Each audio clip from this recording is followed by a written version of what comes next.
Hello guys, welcome back again. आज की कहानी जो एक्सप्लेन करने जा रहे हैं उसका नाम है लोनली प्लेस टू डाई। कहानी की शुरुआत होती है तीन दोस्तों से जो पहाड़ की ऊंचाई को नापने की कोशिश कर रहे हैं। वो एक एक करके ऊपर चढ़ने के लिए तैयार होते हैं और फिर धीरे धीरे ऊपर चढ़ने लगते हैं। रेडिसन जो इस काम में बहुत अच्छी थी, लेकिन अब भी उसे कभी कभी ऐसा करने में डर फील होता था, क्योंकि कुछ साल पहले उसने अपने बहुत ही अच्छे दोस्त को इसी काम में खो दिया था। इसलिए वो अब हर कदम फूंक फूंक कर रखती है। दोस्तों ऊपर चढ़ते हुए उनमें से एक शख्स का पाँव फिसल जाता है और वो नीचे गिरने लगता है, लेकिन उसकी किस्मत अच्छी थी कि रेडिसन उसकी रस्सी को पकड़ लेती है जो कि पहाड़ से बंधी होती है। अगर ऐसा ना होता तो आज फिर किसी की जान चली जाती। और उनमें से तीसरा साथी नीचे की तरफ आता है और उसको संभाल कर ऊपर की तरफ ले जाता है। बहुत ज्यादा मेहनत और मुशक्कत के बाद ये लोग किसी न किसी तरह से ऊपर पहुंच जाते हैं, जहां पर पहुंचकर रेडिसन चैन की सांस लेती है। फिर वो दूसरे दोस्त के पास जाकर कहती है कि ऐसी लापरवाही तुम दोबारा कभी नहीं करोगे,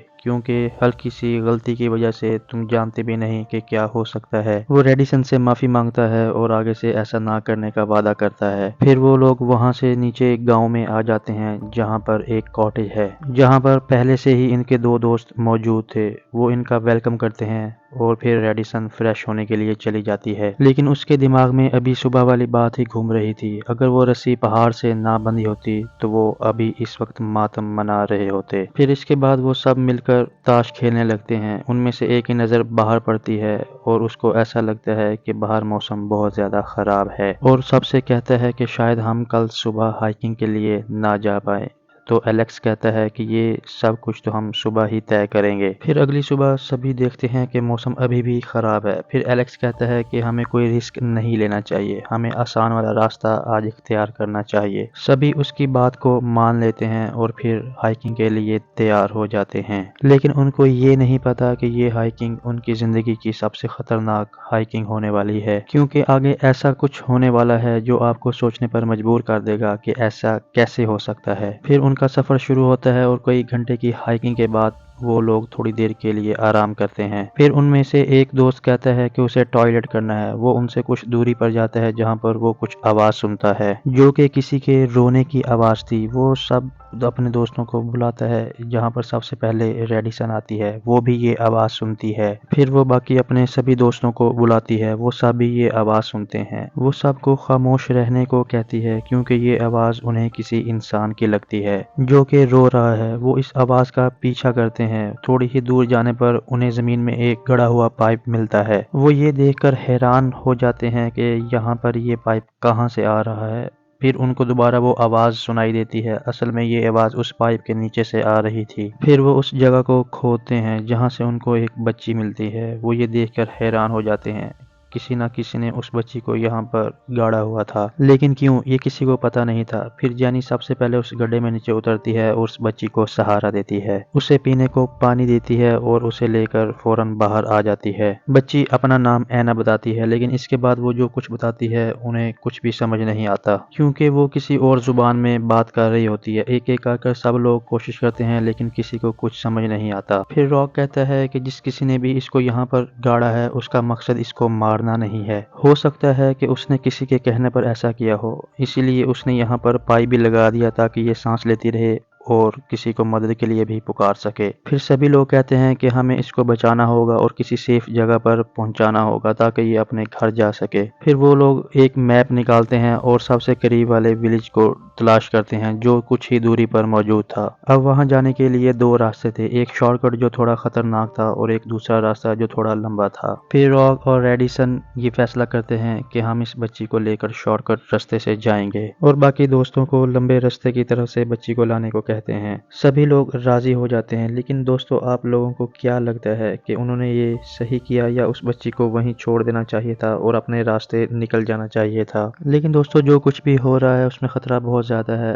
अब दोनों शॉर्टकट रास्ते को पकड़ते हुए आगे की तरफ बढ़ते हैं। उनके रास्ते में एक चट्टान आती है जिसको उन्होंने क्रॉस करना था। एडिसन एक रस्सी फेंकती है, फिर उस रस्सी के जरिए वो नीचे की तरफ जाने लगते हैं, लेकिन रस्सी का दरमियान में ही एंड हो जाता है। अब उस रस्सी को वहीं पर छोड़कर नीचे जाने का और कोई रास्ता ना था। फिर अपने हाथों और पैरों का इस्तेमाल करके वो धीरे धीरे नीचे जाने लगती है। दूसरी तरफ रॉक के पास रस्सी पूरी थी, वो आसानी से आराम आराम से नीचे उतरने लगता है, लेकिन रॉक रस्सी के हुक को टाइटली बांधना भूल जाता है। इसी गलती की वजह से उसकी रस्सी टूट जाती है और वो नीचे पत्थरों पर जा गिरता है और उसकी मौत वाक़या हो जाती है। ये सब कुछ एडिसन नहीं देख पाती और अपना मुंह दूसरी तरफ कर लेती है। फिर वो आहिस्ता आहिस्ता नीचे की तरफ हरकत करना शुरू करती है। दूसरी तरफ हम बाकी दोस्तों को देखते हैं, जहाँ पर ऐना उनसे डर कर भागने लगती है। फिर वो बहुत मुश्किल से उसको पकड़ते हैं और फिर जैनी उसको अपने साथ रखती है, क्योंकि उसको किसी भी आदमी के पास जाने से डर लग रहा था, जो इस बात की निशानदेही कर रहा था कि उसके साथ जो कुछ भी बुरा हुआ है वो किसी आदमी ने किया है। दूसरी तरफ एडिसन मुसलसल आगे बढ़ रही थी कि अचानक ऊपर से पत्थर गिरना शुरू होते हैं और एक पत्थर एडिसन के मुंह पर लग जाता है। इस वजह से उसका बैलेंस खराब हो जाता है और वो तेजी से नीचे की तरफ बढ़ने लगती है, लेकिन उसकी स्पीड दरख्तों की वजह से कम हो जाती है। लेकिन उसकी किस्मत अच्छी होती है कि वो पत्थरों की जगह पानी में गिरती है, जिसकी वजह से उसकी हालत रॉक जैसी नहीं होती। फिर वो तैरती हुई किनारे पर पहुंच जाती है,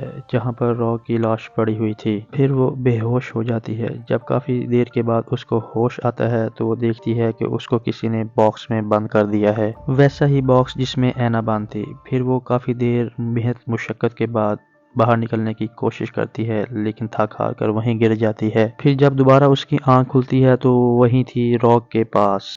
दरअसल दोस्तों, ये उसका एक बुरा सपना था।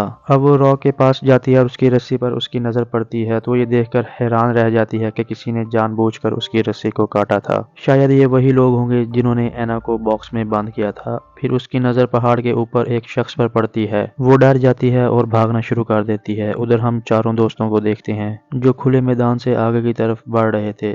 तभी हम दो शार्प शूटर को उन पर निशाना बांधते हुए देखते हैं, जो गोली चलाने ही वाले होते हैं, लेकिन उसी वक्त पीछे से दो और लोग आ जाते हैं जो बहुत ही खतरनाक लग रहे थे। वो उन दोनों से कहते हैं कि ये हमारा शिकार है और फिर उन दोनों को शूट कर देते हैं। दरअसल लोगों, ये वही लोग हो सकते हैं जिन्होंने रॉक की रस्सी को काटा। दूसरी तरफ एडिसन भागते हुए नदी के पास पहुंच जाती है, जहां पर उसको उसके दूसरे साथी मिल जाते हैं। वो उनको सब कुछ बताने की कोशिश करती है जो भी कुछ देर पहले उसके साथ हुआ, लेकिन पानी बहने की तेज आवाज की वजह से वो उसकी आवाज नहीं सुन पाते। फिर वो उनको इशारों में बताती है कि रॉक की रस्सी को किसी ने जानबूझकर काट दिया और वो अब जिंदा नहीं रहा। ये सब सुनकर डर जाते हैं। फिर इसी दौरान उनके साथ एक और हैरत अंगेज हरकत होती है। एक गोली जैनी के सर पर जाकर लगती है और वो पानी में गिर जाती है। ऐना भी उसके हाथ में होती है और वो भी पानी के तेज बहाव में उसके साथ गिर जाती है। ये देखकर सब लोग घबरा जाते हैं। अब वो नहीं जानते कि वो ऐनो को बचाएं या जैनी को।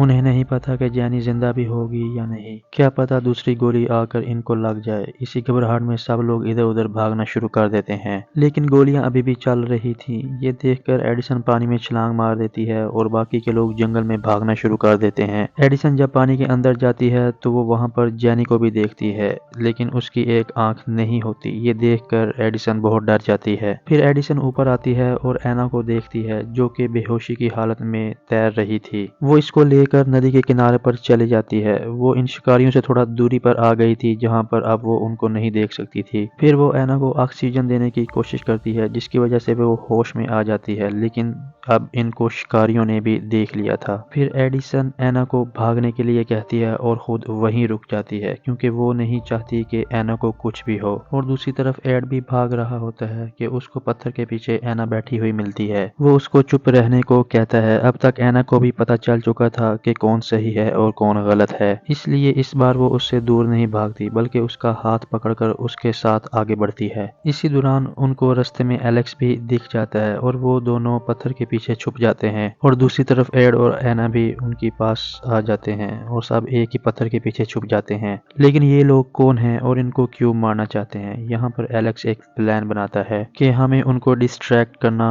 होगा, वरना वो ऐसे ही हमें मारते रहेंगे। मैं बाहर निकलता हूँ उनको डिस्ट्रैक्ट करने के लिए और इसी का फायदा उठाते हुए तुम ऐना को लेकर यहाँ से निकल जाना। अब कुछ देर गुजर जाने के बाद वो शिकारी भी परेशान हो जाते हैं कि ये सब लोग कहाँ चले गए। फिर कुछ देर के बाद उसको एलेक्स दिखाई देता है, जिसके हाथ में ऐना भी होती है। फिर پھر وہ گولیاں چلاتے ہیں جس میں سے کچھ گولیاں ایلیکس کے پاؤں میں لگ جاتی ہیں اور وہ نیچے گر جاتا ہے۔ اس کو پتہ چل جاتا ہے کہ اب اس کی موت بھی قریب ہے۔ پھر وہ جانی کے ساتھ اپنے گزارے ہوئے لمحوں کو یاد کرتا ہے۔ تبھی ایک گولی چلتی ہے اور اس کے آر پار ہو جاتی ہے۔ جب وہ دونوں ایلیکس کے پاس آتے ہیں تو وہ دیکھ کر حیران رہ جاتے ہیں کہ اس کے ہاتھ میں اینا نہیں کوئی ڈمی تھا۔ دراصل دوستوں ان کی باتوں سے پتہ چلتا ہے کہ انہوں نے اینا کو اغوا کیا تھا اور اس کے ڈیڈ سے اغوا کی رقم مانگی تھی، لیکن یہاں پر ان کا پلان فیل ہو چکا ہے کیونکہ اب اینا بھی بھاگ چکی ہے اور ان کا کام بھی بڑھ چکا ہے۔ پھر ایک شکاری دوسرے سے کہتا ہے کہ اس کا کوئی فائدہ نہیں، اب ہمیں چلے جانا چاہیے، لیکن دوسرا کہتا ہے کہ نہیں، ہمیں پیسوں کی بہت ضرورت ہے، ہمیں ابھی ان کو ڈھونڈنا چاہیے۔ پھر اسی دوران ہم 3 لوگوں کو دیکھتے ہیں جو اینا کے ڈیڈ کے لیے کام کرتے ہیں، جو کہ بہت بڑا آدمی ہے۔ اینا کے ڈیڈ نے ان تینوں کو اینا کو ڈھونڈنے کے لیے بھیجا ہے۔ اب وہ آہستہ آہستہ اسی جنگل کی طرف بڑھ رہے ہیں۔ ان کے پاس ایک GPS اور پیسے بھی ہیں۔ دوسری طرف ہم ایڈ کو دیکھتے ہیں جو ایڈیسن سے کہتا ہے کہ شاید وہ لوگ کڈنیپر ہیں جنہوں نے اینا کو اغوا کیا ہے اور اس باکس میں بند کر دیا، لیکن اس وقت اینا ہمارے ساتھ ہے اور ہمیں اینا کو اس باکس میں واپس بند کر دینا چاہیے اور ہمیں یہاں سے نکل جانا چاہیے ورنہ ہم لوگ بھی مارے جائیں گے۔ لیکن ایڈیسن نہیں مانتی، وہ ولیج کی طرف جانے کو کہتی ہے۔ وہ پورا دن چلتے رہتے ہیں اور آخرکار رات کو وہ ولیج میں پہنچ جاتے ہیں۔ وہاں پہنچ کر وہ سب سے پہلے پولیس کے پاس جاتے ہیں اور ان کو جا کر اپنے اور اس بچی کے ساتھ جو کچھ ہوا وہ بتاتے ہیں، لیکن اس آفیسر کو ان کی باتوں پر یقین نہیں ہوتا اور وہ ان کو باہر بیٹھنے کو کہتا ہے۔ جب کچھ دیر گزر جاتی ہے تو ایڈ کو ایسا لگتا ہے کہ یہ آفیسر بھی ان کے ساتھ ملا ہوا ہے۔ پھر ایڈ اس بچی کو لے کر وہاں سے جانے لگتا ہے، لیکن وہ پولیس آفیسر ان کو روکنے لگتا ہے تو ایڈ چاقو دکھا کر پولیس والے کو دھمکانے لگتا ہے۔ اسی دوران وہاں پر مارٹی آ جاتا ہے جو شکاریوں کے ہیڈ کا بھائی تھا اور اس آفیسر کو گولی مار دیتا ہے اور اب وہ ان تینوں کے پیچھے پڑ جاتا ہے۔ وہ تینوں وہاں سے بھاگنے لگتے ہیں، لیکن اسی رات اس گاؤں میں کوئی تقریب ہو رہی تھی جس کی وجہ سے باہر بہت زیادہ رش تھا۔ اسی کا فائدہ اٹھا کر وہ وہاں سے بھاگ جاتے ہیں، لیکن اسی دوران وہاں پر جونی آ جاتا ہے جو اینا کے بھیجے ہوئے 3 لوگوں میں سے ایک لوگ تھا۔ وہ ایڈ کو اینا کے ساتھ دیکھتا ہے، اس کو یہ لگتا ہے کہ وہی اس کا کڈنیپر ہے۔ وہ ایڈ کو شوٹ کر دیتا ہے جس سے اس کی بے رحمی سے موت ہو جاتی ہے اور اب وہ ایڈیسن کو بھی مارنے والا ہوتا ہے۔ تبھی وہاں پر مارٹی آ جاتا ہے اور اس کو گولیوں سے بھون دیتا ہے۔ اتنی دیر میں جونی اپنے باس مارک کو خبر کر دیتا ہے جو کہ ہیڈ کے ساتھ بیٹھا ہوا تھا۔ وہ ڈیل کر رہا ہوتا ہے کہ وہ پیسے دے دے تو وہ اینا کو چھوڑ دیں گے۔ اتنی دیر میں مارک کو خبر آ جاتی ہے کہ اینا مارٹی کے پاس نہیں ہے، وہ کسی اور کے پاس ہے۔ پھر یہ دونوں آپس میں لڑنے لگ جاتے ہیں جس کو مارک کا ساتھی دیکھ لیتا ہے اور اس کی مدد کرنے کے لیے اندر آ جاتا ہے۔ دوسری طرف ہم ایڈیسن کو دیکھتے ہیں جو بھاگتے ہوئے گھر میں چھپ جاتی ہے، لیکن مارٹی اس کو اتنی آسانی سے چھوڑنے والا نہیں ہے۔ وہ وہاں بھی پہنچ جاتا ہے اور اس کو مارنا شروع کر دیتا ہے۔ اینا یہ سب کچھ دیکھ کر بیڈ کے نیچے چھپ جاتی ہے، لیکن ان دونوں کے درمیان لڑائی ابھی بھی چل رہی تھی۔ پھر ایڈیسن مارٹی کو ایک کمرے میں بند کر دیتی ہے اور اوپر جانے لگتی ہے، لیکن وہ باہر آ جاتا ہے اور ایڈیسن کو مار کر بے ہوش کر دیتا ہے اور پھر اینا کو ڈھونڈنے لگتا ہے، لیکن اتنی دیر میں ایڈیسن کو ہوش آ جاتا ہے اور وہ مارٹی کو کھڑکی سے نیچے دھکا دے دیتی ہے جس سے فائنلی اس کی موت ہو جاتی ہے۔ اب یہ دونوں بچ جاتے ہیں لیکن اس گھر میں آگ لگ چکی ہے۔ پھر سب سے پہلے وہ اینا کو گھر سے باہر گھاس کے ڈھیر پر پھینک دیتی ہے، لیکن جب اس کی باری آتی ہے تو وہ سموک کی وجہ سے بے ہوش ہو جاتی ہے۔ ادھر ہم ہیڈ کو دیکھتے ہیں جو پیسوں کو لے کر بھاگنے کی کوشش کرتا ہے، لیکن اتنے میں اینڈی وہاں پہنچ جاتا ہے اور اس کو بہت ہی مارتا ہے۔ دوسری طرف کچھ دیر کے بعد جب ایڈیسن کی آنکھ کھلتی ہے تو وہ دیکھتی ہے کہ اس کو بچا لیا گیا ہے۔ فائر فائٹرز جب اینا کو اسٹریچر پر لٹا کر لے جا رہے ہوتے ہیں تو اس کے پاس اینا آتی ہے اور خوب روتی ہے۔ کچھ دن پہلے تک یہ دونوں ایک دوسرے کو نہیں جانتے تھے، لیکن اب اینا کے لیے ایڈیسن ایک فرشتہ بن چکی ہے۔ دوسری طرف ہم مار کو دیکھتے ہیں جو اینا کو صحیح سلامت دیکھ کر بہت خوش ہوتا ہے۔ اس کے ڈیڈ کو وہ نیوز دے دیتا ہے، جس کے بعد وہ ہیڈ کو لے کر اس جنگل میں جاتے ہیں تو اس کے ڈیڈ یہ کہتے ہیں کہ اس کو بھی وہیں پر بند کر دو کہ جہاں پر اس نے میری بیٹی کو بند کیا تھا، لیکن اس پائپ کو وہاں سے ہٹا دینا تاکہ اس کی موت ہو جائے۔ کہانی کے آخر میں ایمبولینس کے اندر ایڈیسن اپنے ساتھ اینا کو دیکھ کر بہت خوش ہوتی ہے، لیکن اینا کے ڈیڈ کو یہ نہیں پتا کہ اس کی بیٹی کی جان کس نے بچائی ہے۔ تو دوستو اس سچویشن میں اگر آپ ہوتے تو آپ کیا کرتے؟ اینا کی جان بچاتے یا اپنے کام سے کام رکھتے؟ دوستو اسی کے ساتھ ہی کہانی یہیں پر ختم ہوتی ہے۔ آپ کو یہ کہانی کیسی لگی نیچے کمنٹ میں ضرور بتائیے گا۔ ویڈیو کو لائک اور چینل کو سبسکرائب کرنا مت بھولیے گا۔